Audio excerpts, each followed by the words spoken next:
It's Gina with Narc-Anon, the channel where we use Al-Anon literature to discuss narcissistic abuse and Al-Anon, dealing with narcissists and alcoholics to heal, 12-step program to heal. And today we're going to do a reading from Courage to Change. It's going to be the reading for the day, which is April 9th. And before we get to that, I have to ask you, please like the video, like the channel if this content interests you, and subscribe to the channel, please, if it interests you.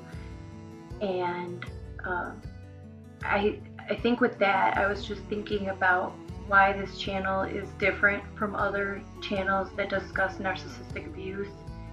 And I follow a lot of channels, and there are some really, really good ones where people discuss narcissistic abuse. And I probably will shout out some names in the future for channels that I think are great. There's a good handful that I'm aware of. And the thing that I think makes this channel different, my channel different than theirs, is that that's where you go to learn about narcissism and learn about different types of toxic people. And this is hopefully going to be a channel where you go to heal from this abuse. You've now put a name to it. The other channels will help you understand what it is, and hopefully this is going to be the place you come to actually start to heal from it. So yeah, with that, let's get started. First things first, the serenity prayer. God, grant me the serenity to accept the things I cannot change, the courage to change the things I can, and the wisdom to know the difference. Okay, April 9th. After years of denying my feelings in order to protect myself, detachment, emotionally separating myself from the disease of alcoholism, was fairly easy for me. But it was with indifference. Detachment with love was out of the question. A major change of attitude began when my sponsor repeated a line from a play that had helped her understand the need to detach with love. The worst sin towards our fellow creatures is not to hate them, but to be indifferent to them. I realized that by detaching with indifference, I might be taking the easy way out. In Al-Anon, I've come to feel safe enough to feel my feelings. I no longer need to shut out the love I feel for myself or for the alcoholic in my life. I can see myself as more than my feelings, and I can see the alcoholic as more than his or her disease. Today's reminder: the unconditional love I receive in Al-Anon helps me to rediscover what love is. As I learn that I am consistently lovable regardless of my strengths or limitations, I begin to see something consistently lovable in others, even those who suffer from an unlovable disease. And the quote: with a change of attitude, past actions can be put into proper perspective. Love and respect can become a part of family life. So, while narcissism and alcoholism have a ton of commonalities, I believe that there are some major differences. And so a lot of times these readings will apply really well to both alcoholism and narcissism as we deal with it. But this one, I think, is different. And this is just my point of view, and this is what I think of. I'm sure that everybody who reads this or hears this is going to think of something different. It's going to make you think about something different. Maybe you're dealing with an alcoholic. Maybe you're dealing with a narcissist. Maybe you've got a little of column A and a little of column B. But I think this this is the type of topic that needs to be dissected, where a lot of them don't. A lot of these readings on alcoholism pertain to both. This one I do see some differences. So we're going to start with the alcoholic aspect of this. If you're a member of Al-Anon, you understand about detaching with love. And in a narcissist world, we know gray rocking. So that would be, I guess, in my point of view and how I see it, that would be kind of the equivalent from alcoholism to narcissism. But, so we'll talk about both, and then I want to bring it together because, okay, so with alcoholism, we detach with love. And this is talking about both alcoholism and narcissism. When we're dealing with those people, they cause a lot of problems and hurt and resentment, and we can grow really easily to become resentful and angry at these people. And sometimes people dealing with alcoholics get to a point where they just absolutely just hate and loathe this person. And actually it's probably the same with narcissism. We get so resentful of this person that we go back and forth, like, I hate them, I love them, I hate them, I love them. I think that's pretty common with both narcissists and alcoholics. But when we deal with alcoholics, there's still a soul in there. If they're not a narcissist, if they're an alcoholic and they're just behaving like a narcissist, there actually is still a soul in there. And or even, drug addicts too. Unless they're actually a narcissist, there's still a soul in there.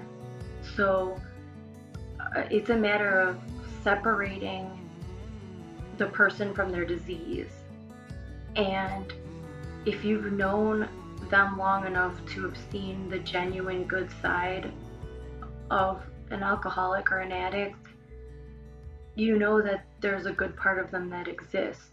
If you're dealing with a narcissist, you know that the good part of them is a mask, it's fake. So there's nothing to, I hate to say that, but there's really nothing to love in a narcissist. In an alcoholic or addict, you still have, they're in there somewhere. They're still in there. So for us to detach, hey buddy, for us to detach with love from a narcissist, I think that's the thing. I think that's what we want to try to go for. That sounds crazy. I know that sounds crazy to you right now. This is Zap. Say hi, buddy. Hi, Zappy. You can detach from an alcoholic. Know that maybe for your own sanity or safety or for whatever reason, you can know that you have to distance yourself emotionally from an alcoholic because maybe they're breaking your heart, or you're so worried about them, you're so overly worried about them that it's consuming your thoughts. You're afraid they're gonna get alcohol poisoning, or they're gonna get in a car and drive, or maybe they're suicidal, or whatever it is that you're always worried about them. Or like I said, you just have grown to hate them. For whatever reason you need to detach from them. You can begin to do that and still say, I really don't like this person, or this person's really dangerous, I need to stay away from this person, you can get away from them and still know that they're a good person, and they, somewhere in there, there's still a good person in there, and you can love that person. And if that's your situation, I would definitely say, like, something that would help with that, if you're having a hard time with detaching, read about it. Read tons about it. I will talk about it a lot here, detaching with love.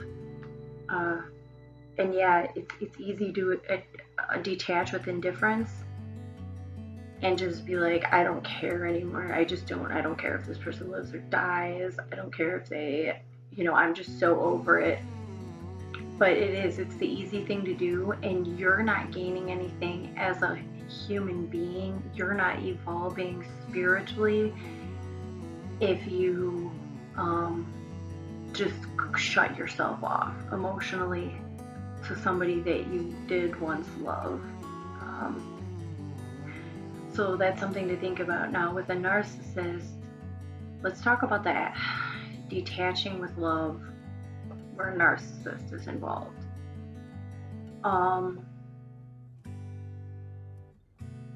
It's crazy because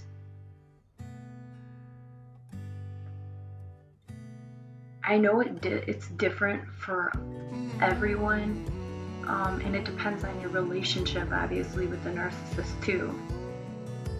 If it's a parent or something, or a significant other, obviously that's going to create a little bit of a difference. And the things that happen, I mean, these, it's weird to talk about it as try to talk about it as a broad idea, because the situations are so different, depending on who it is and what happened, and it's just so different. That's another reason why we never give advice in 12-step, because I can't give you advice on something that happened to me, because my situation is totally different than yours, and so is yours than the next person. So you can't really give advice, but I can speak from experience, and I can say that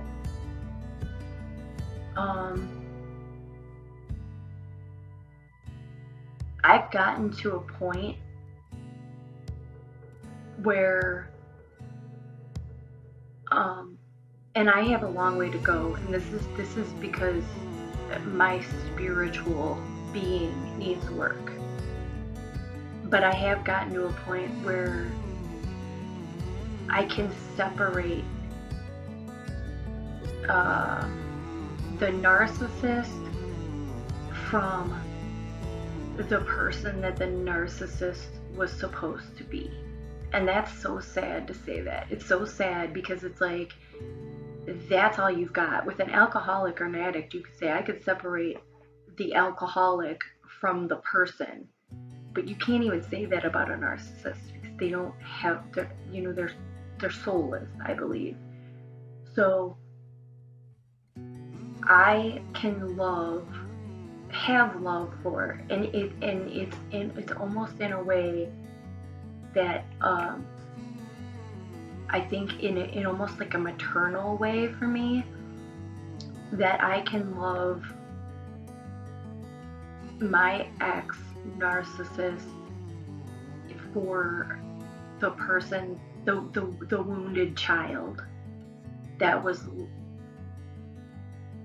the wounded child that fled the body, the soul, at the point that things were so traumatic and horrible that child had to depart from its body, its soul had to depart from its body.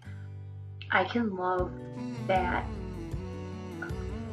little being, that little person that was there, and mourn the loss of who he should have been, who he was supposed to be. I could feel sad for that, and I can have, I guess, compassion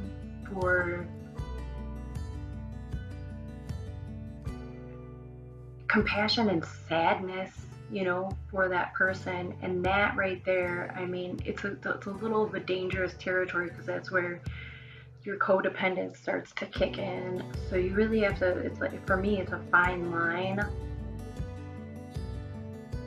But, and I do still have some resentments and stuff. In some days it's better than others. Some days it's not so bad, and other days it's terrible. And it's like a weird thing, but I can know that my life is better without this person in it, and that again is just my situation. I guess it's kind of, you can still gray rock a narcissist and still detach with love, or go no contact with a narcissist and still detach with love. The point to detaching with love for me is that if I only feel resentment and anger towards a person, it's like that saying goes, eating poison yourself and expecting somebody else to die. All that hatred and anger is not doing me any good. It's not doing me any good to sit around pissed off and angry. It will only hurt me in the long run. And I think that this, for me personally, is a little bit easier because I've never really I don't really hold a grudge. I get over things really easily, and probably too easily, and I tend not to hold a grudge. So this may come a little easier for me. Not that it has been easy, because it really hasn't. It's taken me a long time to get to this point, and a lot of work in Al-Anon. But I mean, I'm saying for somebody who maybe did something semi-bad, but we're talking about somebody who like absolutely tried to destroy my life and almost did, and actually put me in a horrible position for many years, and probably many more to come, that I will be suffering the consequences of this narcissist's actions to destroy me. So it's not that I'm making light of this. It's not good. This guy's getting feisty. It's not good to it's not doing me any good to sit around and be pissed off. Something else that is important that we begin to do in 12-step is that we begin to look at ourselves and where we're responsible, and our strengths, our weaknesses, our defects of character, our all of those things. So I think that I need to remember also that I can point fingers all day at this person, that person, what these people have done to me, and the problems they've created for me. But then I need to look at how I am as a person. What do I do? Do I cause other people problems in their life? Am I maybe it's as a result of maybe all this abuse, maybe I've become angry or just depressed all the time, or I've really isolated, or my temper is short, or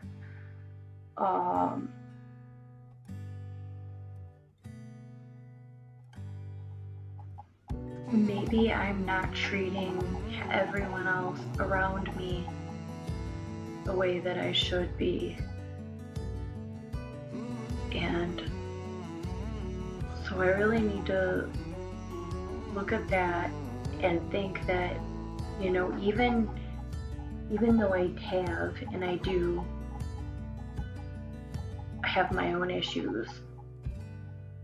Look at the people who haven't turned their back on me. And especially people in 12-step, like other people that I've met in 12-step groups. Those people understand what I've been through, so much so that they're pretty forgiving people. It's like if you're Catholic and you grew up going to confession,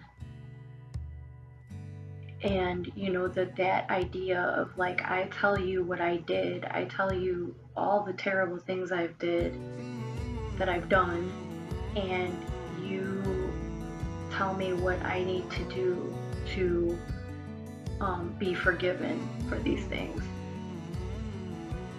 And it's not that they're the people in 12-step are judging you or giving you a punishment at all. It's just that they love you unconditionally. They're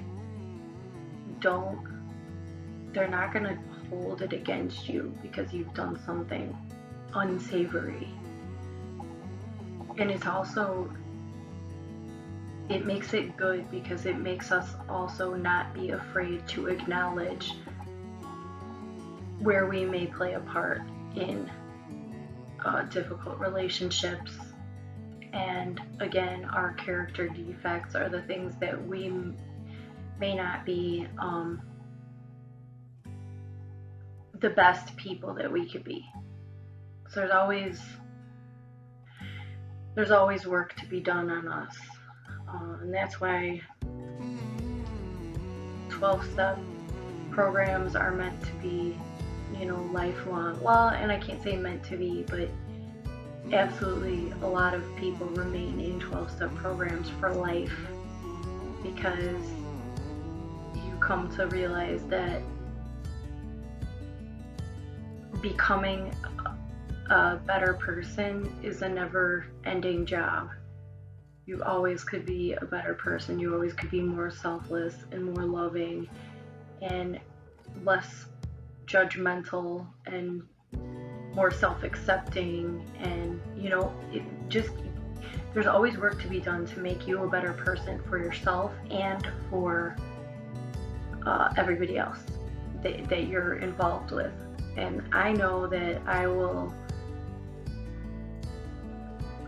if I'm not in a 12-step program for the rest of my life, I certainly will be carrying what I learn here with me for the rest of my life.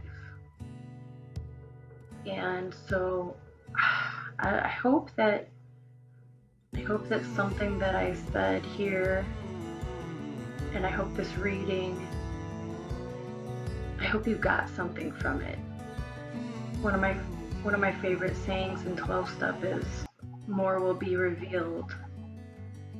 And when you listen to, the more you listen to people and literature and stuff in 12-step, you start learning little things about yourself. And for me, it was just, it was and is and continues to be always like, there's a lot of big time revelations, like huge understandings of myself or my experience, something I've been through. When I started in 12-step, I thought I was dealing with my significant other as an alcoholic, and that progressed to learning about all of the addicts in my life growing up and current. And then then narcissism came in, and then it was figuring out and learning about all of the people that have been in my life that were narcissists. And so it's like, and that's just in that respect alone. I'm not, and it helps because once you realize that, you're like, well, no wonder I'm half crazy.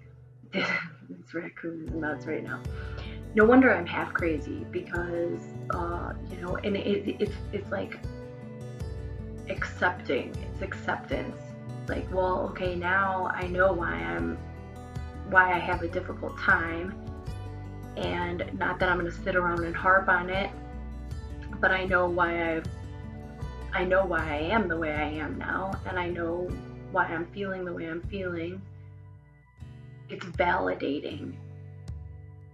And then it's like, okay, so now this is this is the why, and now what am I going to do about it? Like, now that I know what it is, okay, let's get to the next chapter. Let's do something about this. Although, like I said, it's always more will be revealed, so you learn. But I feel like I've got a lot of the big things that were difficult, the big things that were like difficult to learn. It's been a couple of years for me, and I mean, who knows? Maybe I'm wrong. Maybe there are more big things to come that I have to learn. It's time to, it's time to stop harping on it so much as this is what happened, and say, okay, it's time to learn from this. Time to get better. So that's what I'm doing, and I hope you will join me and heal with me. So yeah, April 9th, over and out, and I'll dab, and I will see you soon. Thanks.